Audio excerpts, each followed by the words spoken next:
यह कहानी एक लेबोरेटरी में शुरू होती है जहां एक साइंटिस्ट प्राचीन दुनिया के एक रिलिक को देख रहा होता है जिसका नाम है मेगिडो फ्लेम।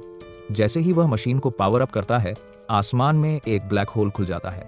यहीं पर हमारे मुख्य प्रोटैगोनिस्ट युआ मानाए की एंट्री होती है। युआ मानाए एक स्प्रिगन है। स्प्रिगन्स आर्खम कॉरपोरेशन के स्पेशल एजेंट्स होते हैं जिनका मिशन उपार्ट्स को सील करना या नष्ट करना होता है ताकि उन्हें बुरे कामों के लिए इस्तेमाल न किया जा सके। उपार्ट्स बहुत पावरफुल एनिशिएंट आर्टिफैक्ट्स होते हैं। लैब में अफरा तफरी मच जाती है और एक साइंटिस्ट चिल्लाता है कि मशीन को बंद करो, लेकिन इससे मेजर नाम का विलेन सभी साइंटिस्ट्स को मारना शुरू कर देता है सिवाय एक के। मेजर बताता है कि मेगिडो फ्लेम का एक्टिवेशन मतलब है कि भगवान धरती पर नरक की आग से न्याय चाहते हैं। अचानक अमानिया फैसिलिटी में आता है और मेजर के सैनिकों को हराने लगता है। उसे पता चलता है कि मेगिडो फ्लेम असल में एक लेंस है जो सूरज की किरणों को फोकस करता है। सूर्योदय के समय पूरी धरती सुनहरी आग में जल जाएगी और सूर्योदय में सिर्फ 30 मिनट बाकी हैं। अमानिया फैसिलिटी में मेजर को ढूंढता है। मेजर अपना परिचय देता है और बताता है कि मैकेनिकल बॉडी के साथ वापस आने से उसे अपना पर्पज समझ आया है, मानवता का प्रायश्चित कराना। जब अमानिया उसे मेगिडो फ्लेम सौंपने को कहता है तो मेजर अपनी अल्ट्रासोनिक वेव से अमानिया के दिमाग को नुकसान पहुंचाने लगता है। हारते हारते अमानिया खिड़की तोड़ देता है जिससे मेजर की आंखों में रोशनी चली जाती है और वह ब्लाइंड हो जाता है। इस मौके का फायदा उठाकर अमानिया उसे हरा देता है और मेगिडो फ्लेम बंद हो जाता है क्योंकि यह मेजर के दिमाग से सिंक था। मेजर अमानिया की स्मार्टनेस की तारीफ करता है। तभी आर्खम कॉरपोरेशन के सैनिक आ जाते हैं। नैरेटर बताता है कि यह प्लेट एक वार्निंग है उस एडवांस्ड सिविलाइजेशन की तरफ से जो बहुत आगे निकल गई थी और नष्ट हो गई। उनका मैसेज था, हमारी हेरिटेज को बुरे लोगों से बचाओ। इसी मैसेज पर भरोसा करते हुए एक ऑर्गेनाइजेशन एडवांस्ड सिविलाइजेशन को सील करने की कोशिश करती है, वही स्प्रिगन्स। अब हमें परिचय कराया जाता है अमानिया की बचपन की दोस्त रियामाबिशी से, जो एक प्रोफेसर हैं। वह जापान वापस आई हैं 10 साल बाद। एयरपोर्ट पर अपने लैपटॉप पर काम करते हुए एक आदमी उसके पास आता है और कहता है कि उसे आर्खम लेबोरेटरी से उसे लेने के लिए भेजा गया है। रास्ते में यामाबिशी को आर्खम से फोन आता है कि जो व्यक्ति उसे लेने आया था वह लेट है और जल्द ही पहुंचेगा।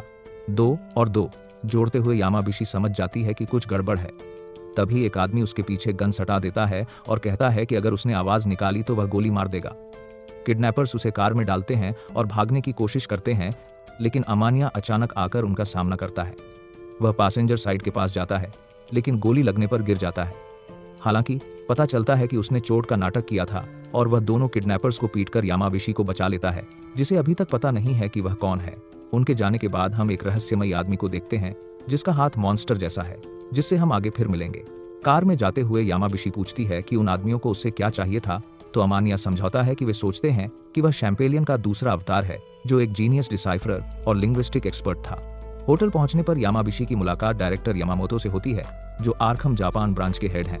पता चलता है कि यामाबिशी ने अमानिया का बैकग्राउंड चेक करवाने की रिक्वेस्ट की थी, लेकिन कुछ भी नहीं मिला। उसके कमरे में अमानिया अचानक बालकनी पर आ जाता है और पूछता है कि वह इस युवा मानाए लड़के को ढूंढने में इतनी क्यों लगी हुई है। यामाबिशी बताती है कि जापान में उसका कोई नहीं है। उसने अपने माता पिता को छोटी उम्र में खो दिया था, लेकिन ऑर्फनेज में एक लड़का था युवा मानाए जो हमेशा उसका साथ देता था और उसकी जान बचाता था। बाद में डायरेक्टर यामामोतो यामाबिशी से फूजी रूइंस में मिले एक नए तरह के गॉड कैरेक्टर्स को डिसाइफर करने को कहते हैं, और चूंकि अमेरिका भी उनके पीछे है इसलिए वे बहुत वैल्यूएबल होने चाहिए। अपने कमरे में लौटते समय यामाबिशी देखती है कि दरवाजा खुला है और अंदर एक फुली आर्म्ड सैनिक है जो उसका पीछा करता है। यामाबिशी लॉबी तक पहुंचती है लेकिन वहां एक और सैनिक मिल जाता है। पकड़े जाने ही वाली होती है कि वह अमानिया का नाम चिल्लाती है और किस्मत से वह आ जाता है और सैनिकों को शानदार तरीके से हरा देता है। हालांकि उसे अभी भी पता नहीं है कि यह वही युवा मानाए है जिसके साथ वह बड़ी हुई थी। थोड़ी देर बाद और अमेरिकन मेक इन्फेंट्री आ जाती है, इसलिए अमानिया एक एपिक ट्रांसफॉर्मेशन करता है और अपना high tech armed muscle suit पहन लेता है। सभी सैनिकों को हराने के बाद वह रहस्यमयी आदमी आता है जिसे हमने एयरपोर्ट पर देखा था। वह अपना परिचय कोइची मोरोवा एसवीआर फार ईस्ट डिवीजन के रूप में देता है और मांग करता है कि आर्खम श्राइन ऑफ फायर में दखल देना बंद करे। एक छोटी सी फाइट के बाद कोइची कहता है कि प्रोफेसर जल्द ही उसकी होगी और चला जाता है क्योंकि अमानिया का मसल सूट उसकी एबिलिटीज को बहुत अच्छे से काउंटर करता है। अगले दिन अमानिया यामाबिशी को हेलीकॉप्टर में फूजी रूइंस ले जाता है, लेकिन बीच रास्ते में हेलीकॉप्टर पर मिसाइल हमला होता है। अमानिया यामाबिशी को पकड़कर दरवाजे से पैराशूट से कूद जाता है। उसी पल पता चलता है कि कोइची इस अटैक के पीछे है। जंगल में यामाबिशी टूट जाती है और पूछती है कि लोग प्राचीन रूइंस के लिए एक दूसरे को क्यों मार रहे हैं। तो अमानिया समझाता है कि जो रूइंस को कंट्रोल करता है वह दुनिया को कंट्रोल करता है। पहली प्लेट को पढ़कर यामाबिशी स्प्रिगन्स की अहमियत समझती है, जो एनशिएंट सिविलाइजेशन को बुरे इरादों वाले लोगों से बचाते हैं। जब यामाबिशी छिपती है, अमानिया कुछ सैनिकों को हराता है, तभी अचानक एक विशालकाय आदमी विक्टर स्टालोव, जो एयरबोर्न ट्रूप स्पेत्सनाज का लीडर है, उस पर हमला कर देता है। बुलेट्स उस पर असर नहीं करती, जिससे वह बेहद पावरफुल हो जाता है। यहाँ तक कि अमानिया भी हैरान रह जाता है। विक्टर कहता है कि जब तक उसके साथी प्रोफेसर यामाबिशी को नहीं पकड़ लेते, वह अमानिया का ख्याल रखेगा। एक एपिक बैटल होती है जिसमें अमानिया हावी लगता है, लेकिन विक्टर बताता है कि ब्रेन सर्जरी और डीएनए मॉडिफिकेशन की वजह से वह 10 गुना तेजी से हील कर सकता है, जिस पर अमानिया उसे साइंस के नशे में धुत कहता है और आखिरकार उसे हरा देता है। इस बीच यामाबिशी को कोइची मिल जाता है, जो उसे श्राइन ऑफ फायर ले जाता है और उसे वह मैसेज डिसाइफर करने को कहता है ताकि फ्लेम सरपेंट जाग उठे। कोइची फिर बताता है कि एसवीआर तो बस एक कवर अप था और वह असल में उस फैमिली का वंशज है जो पीढ़ियों से श्राइन ऑफ फायर के पुजारी रहे हैं, जिनका काम माउंट फ्यूजी की ज्वालामुखी गतिविधियों को कंट्रोल करना था। अब कोइची फ्लेम सरपेंट को आजाद करना चाहता है, जो उस पावर का सोर्स है। वह समझाता है कि इन कैरेक्टर्स को डिसाइफर करके वह फ्लेम सरपेंट को अपने कंट्रोल में कर सकता है। यामाबिशी कोइची को रूइंस की पावर देने से मना कर देती है, तो कोइची बताता है कि अगर उसने उनके नीचे की बर्फ तोड़ी तो फ्लेम सरपेंट आजाद हो जाएगा और धरती की सतह पर आ जाएगा, सब कुछ राख बना देगा, जिसमें यामाबिशी और अमानिया भी शामिल हैं।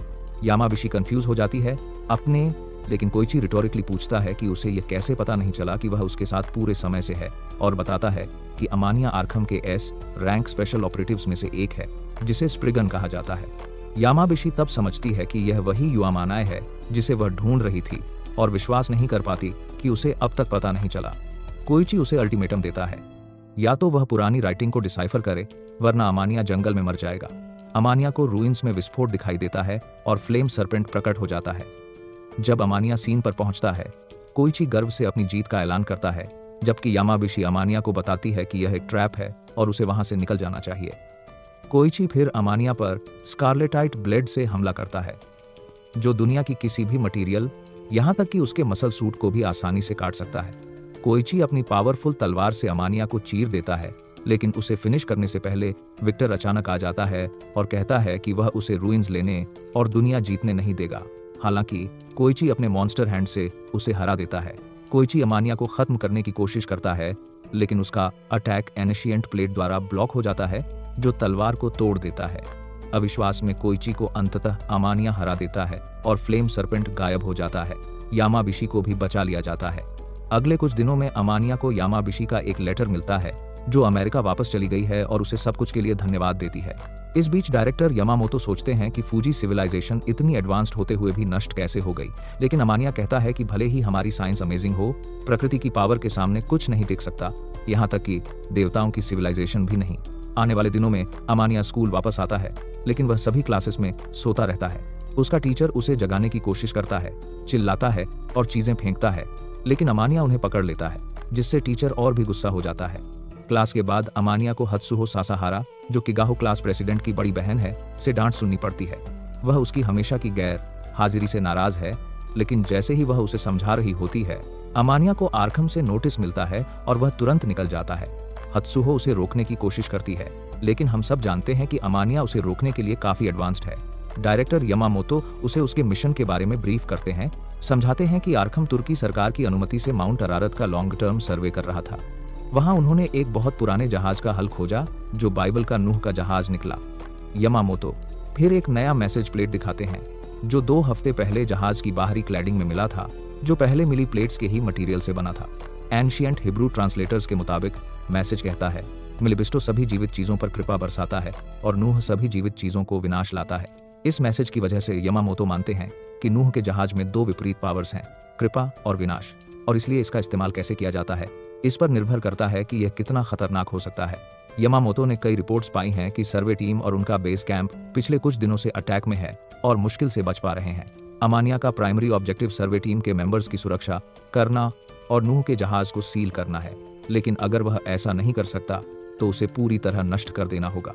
अमानिया आखिरकार माउंट अरारत पहुंचता है, जहां आर्खम सर्वे टीम उसका स्वागत करती है। प्रोफेसर माइसेल अमानिया को अपना ओराकल्कम फाइटिंग नाइफ पेश करते हैं, जो नकल गार्ड के साथ क्राफ्ट किया गया है, जैसा कि उसने रिक्वेस्ट किया था। ओराकल कम एक ऐसा मेटल है जो प्रेशर लगने पर और हार्ड हो जाता है, जिससे नाइफ बेहद पावरफुल बन जाता है।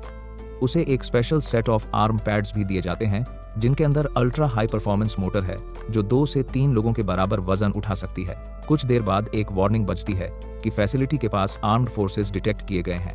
आर्खम सैनिक एक मशीन प्लाटून के हमले में गिरने लगते हैं। कारखम सैनिक एक अंतरिकाराम मार्खम सैनिक एक मशीन प्लाटून के हमले में गिरने लगते हैं, जिससे पता चलता है कि अमेरिका जहाज चुराने की कोशिश कर रहा है। जब आर्खम के लिए सब खत्म सा लगने लगता है, अमानिया एक एपिक एंट्री करता है। असैसिनेशन स्क्वाड जानता है कि युवा मानाए कौन है और कहता है कि नूह के जहाज जैसी इनक्रेडिबल पावर वाली रिलिक अमेरिका के कंट्रोल में होनी चाहिए। अमानिया गुस्सा हो जाता है और आर्मर अप करता है। अपनी एजिलिटी का इस्तेमाल करते हुए डेथ मशीन की तेज बुलेट्स से बच जाता है। फिर उसे लेजर्स और ग्रेनेड लॉन्चर का सामना करना पड़ता है, लेकिन वह उन्हें भी मात दे देता है। एक रोप का इस्तेमाल करके वह एक असैसिन को अस्थायी रूप से डिसेबल कर देता है, लेकिन दूसरे द्वारा पकड़ लिया जाता है और पता चलता है कि उसका बॉडी आर्मर ओराकलकम 2 से बना है। जब लगता है कि सब खत्म हो गया, एक रॉकेट अचानक आती है जो अमानिया को बचा लेती है। पता चलता है कि यह फ्रेंच ब्रांच का एक स्प्रिगन है, शॉन चाकुमांड। वह अमानिया को डांटता है और कहता है कि अब तक 100 बार तुम मरे होते अगर मैं नहीं आता। शॉन पूछता है कि उसने इस कम को अपने से बेहतर कैसे होने दिया, जिससे असैसिन्स निराश हो जाते हैं और एक और बैटल सीक्वेंस शुरू होता है। एक असैसिन विश्वास नहीं कर पाता कि शॉन उसके साथ मुकाबला कर पा रहा है, जबकि वह मशीनर्स प्लाटून में एक मील आगे सबसे तेज है। शॉन असैसिन को अमेजिंग स्टाइल में हरा देता है, जबकि अमानिया दूसरे को नष्ट कर देता है। शॉन फिर अमानिया को डांटता है क्योंकि वह असैसिन को एग्जीक्यूट नहीं करता और बल्दी उसे प्रिजनर लेना चाहता है। इस बीच अमेरिकियों के बेस ऑफ ऑपरेशंस में जो मशीनर्स प्लाटून भेजे थे, एक रहस्यमयी युवा लड़का समझाता है कि भले ही आर्खम के पास की है, उन्हें यह पता नहीं चला होगा कि उसे इस्तेमाल कैसे करना है, और बताता है कि केवल उसकी पावर और नूह की एंशिएंट राइटिंग्स के साथ ही कोई जहाज में प्रवेश कर सकता है। अंत में वह मुड़ता है और हमें पता चलता है कि उसका नाम कर्नल मैकडुगल है। वह बताता है कि पेंटागन ने उसे भगवान की पावर सौंपी है और नूह के साथ अब उसे सच्चे भगवान से संवाद करने का मौका मिला है और वह किसी को भी मार डालेगा जो उसके रास्ते में आएगा। इस बीच अमानिया और शॉन को नूह के जहाज ले जाया जाता है, जहां प्रोफेसर माइसेल कहता है कि नूह को जगाने के लिए अभी भी एक पीस गायब है। कंट्रोल टावर में एक ऑफिसर रिपोर्ट करता है कि कहीं से हीट सोर्स आ रहा है और पता चलता है कि वह कर्नल मैकडुगल खुद है। पकड़े गए असैसिन्स में से एक हंसने लगता है। गार्ड्स पूछते हैं कि वह क्यों हंस रहा है, तो वह कहता है कि डेविल की पावर वाला लड़का यहां आ गया है। बेस में अफरा तफरी मच जाती है जब कर्नल अपने सैनिकों के साथ अंदर घुसता है। वह उनसे नूह के जहाज की सौंपने की मांग करता है, लेकिन अमानिया आता है और कहता है कि वे इसे कभी नहीं सौंपेंगे। मैकडुगल फिर साइकोकाइनेसिस का इस्तेमाल करके अमानिया को मारने की कोशिश करता है, लेकिन हैरान रह जाता है जब अमानिया बच जाता है। कुछ देर बाद प्रोफेसर माइसेल आता है और कहता है कि वह की सौंप देगा, बदले में मैकडुगल सबकी जान बख्श दे। जब माइसेल मैकडुगल को जहाज के पास ले जाता है, शॉन आता है और देखकर चौंक जाता है कि दुश्मन ने पूरा प्लेस ओवररन कर लिया है। वह सभी सैनिकों को हटाने की कोशिश करता है, लेकिन सरप्राइज अटैक में उसे पीठ में फेटल शॉट लग जाता है। जब असैसिन शॉन और अमानिया का मजाक उड़ाता है, शॉन अचानक एक डरावने फॉर्म में वापस आ जाता है। उसे कई गोलियां लगती हैं, लेकिन उसके घाव तुरंत भर जाते हैं। इस बीच अमानिया की मदद एक सैनिक करता है जो शॉन के ट्रांसफॉर्मेशन से सदमे में है। अमानिया समझाता है कि शॉन एक लाइकेंथ्रोप है, जिसका मतलब है कि जब वह अपना खून देखता है तो वह एक जानवर में बदल जाता है और इस स्टेट में उसे तब तक नहीं रोका जा सकता जब तक हर चलती फिरती चीज खत्म न हो जाए। दूसरी तरफ मैकडुगल जहाज के पास पहुंचता है और की का इस्तेमाल करके उसे खोलता है। खुशी से वह बताता है कि पेंटागन ने वह स्टोन टैबलेट एक्सकवेट किया था जो किनारे पर बहकर आया था और उस टैबलेट पर जहाज को ऑपरेट करने का तरीका लिखा था। इससे कोई धरती के वातावरण, सौर विकिरण की कंपोजिशन को मैनिपुलेट कर सकता है, यानी नूह का जहाज एक टेराफॉर्मिंग डिवाइस है। मैकडुगल का गोल अगली पीढ़ी के जीवन को लाना और मानवता को दुनिया से साफ करना है, क्योंकि भले ही हम धरती की प्रॉब्लम्स ठीक कर लें, मानवता वही गलतियां दोहराएगी। माइसेल मैकडुगल के मिशन में मदद करने से मना कर देता है, जिससे उसे निराशा होती है, लेकिन उसी पल अमानिया और शॉन आ जाते हैं ताकि उसे उसके बुरे प्लान को अंजाम देने से रोका जा सके। मैकडुगल कहता है कि वे उसे रोकने की कोशिश कर सकते हैं, तभी विनाश शुरू होता है क्योंकि जहाज धरती पर उठने लगता है। मैकडुगल ऐलान करता है कि अब वह नूह की पावर का इस्तेमाल करके धरती का टेम्परेचर बढ़ाएगा और दूसरी महान बाढ़ शुरू होगी। अमानिया शॉन से कहता है कि वह प्रोफेसर के असिस्टेंट को मेडिकल अटेंशन के लिए ले जाए, क्योंकि उसकी स्पीड से वह समय पर पहुंच जाएगा, जबकि वह कर्नल मैकडुगल से निपटेगा। अमानिया एक स्मोक स्क्रीन बनाता है और फिर पंचों की बौछार करता है, लेकिन वे बेकार जाते हैं क्योंकि मैकडुगल ने अपना फोर्स फील्ड एक्टिवेट कर लिया होता है। कर्नल फिर अपनी साइकोकाइनेसिस का इस्तेमाल करके अमानिया को डिसेबल कर देता है और समझाता है कि भले ही उसने जहाज ट्रिगर न भी किया होता, सोनर या बाद में मानवता धरती को खुद ही नष्ट कर देती। अमानिया बताता है कि उसे मानवता के अंत की परवाह नहीं है, लेकिन उसे अपने दोस्तों और अलाइज की परवाह है। मैकडूगल कहता है कि इस दौर में ऐसी चीजें मौजूद नहीं हैं, जिस पर अमानिया कहता है कि इसका मतलब है कि कोई तुम्हें पसंद नहीं करता, जिससे मैकडूगल बेहद गुस्सा हो जाता है। वह फिर से अपनी साइकोकाइनेसिस का इस्तेमाल करता है, लेकिन गलती से ज्यादा पावर लगा देता है। मैकडूगल ऐलान करता है कि वह भगवान है, जिस पर अमानिया कहता है कि नहीं, भगवान इंसानों द्वारा बनाए जाते हैं, तुम सिर्फ एक फ्रॉड हो। मैकडूगल आवेग में फिर से अपनी साइकोकाइनेसिस का इस्तेमाल करता है, जिससे वह और भी कमजोर हो जाता है। अमानिया धीरे धीरे उठता है और मैकडूगल से कहता है कि भगवान सिर्फ एक बहाना है, जिसका इस्तेमाल लोग अपने पापों से भागने के लिए करते हैं। तुम भगवान नहीं हो, तुम इंसान हो, जिसका मतलब है कि मानवता का भविष्य हमेशा हम इंसानों द्वारा ही तय किया जाएगा। उसके शब्द मैकडूगल को तोड़ देते हैं और अंततः अमानिया ताकत जुटाकर उसे एक बार और हमेशा के लिए हरा देता है, या ऐसा लगता है। जहाज रुक जाता है और जब अमानिया मैकडूगल को अपने कंधे पर उठाए होता है, वह अपनी आखिरी साइकोकाइनेसिस की ताकत से आजाद हो जाता है और नूह के जहाज की हासिल कर लेता है। मैकडूगल बताता है कि उसने जहाज का सेल्फ डिस्ट्रक्ट मोड एक्टिवेट कर दिया है, इसलिए अब समय जहाज में वापस चला जाएगा और वह उस फॉर्म को मेंटेन नहीं कर पाएगा जिसमें वह है। इसके साथ नूह और वह खुद इस दुनिया से हमेशा के लिए गायब हो जाएंगे, क्योंकि मैकडूगल को सिर्फ नूह के लिए ही बनाया गया था। जहाज के बिना उसके रहने की कोई वजह नहीं है। मैकडूगल जाने से पहले हैरानीजनक तरीके से अमानिया को एम्पावरमेंट के शब्द देता है। उसे कहता है कि इस खराब दुनिया से अपनी पूरी ताकत से लड़ता रहे। जमीन हिलती है क्योंकि जहाज 3 डायमेंशनल स्पेस में अपना फॉर्म मेंटेन नहीं कर पाता और अंततः धूल में बदल जाएगा। शॉन अमानिया को फिर से बचाता है, कहता है कि अगर मैं नहीं होता तो अब तक 100 बार तुम मरे होते। अमानिया शॉन से कहता है कि तुम सही थे, मैं सॉफ्ट हूँ, जिस पर शॉन मानता है कि यह वह चीज है जो उसे वाकई अमानिया में पसंद है। वे दोनों टूटते हुए जहाज से स्लाइड करते हैं और अंततः प्रोफेसर माइसेल और बाकी लोगों के साथ रीयूनियन करते हैं। पार्ट 2 के लिए कमेंट करो और बाहर जाते हुए लाइक और सब्सक्राइब करना मत भूलना।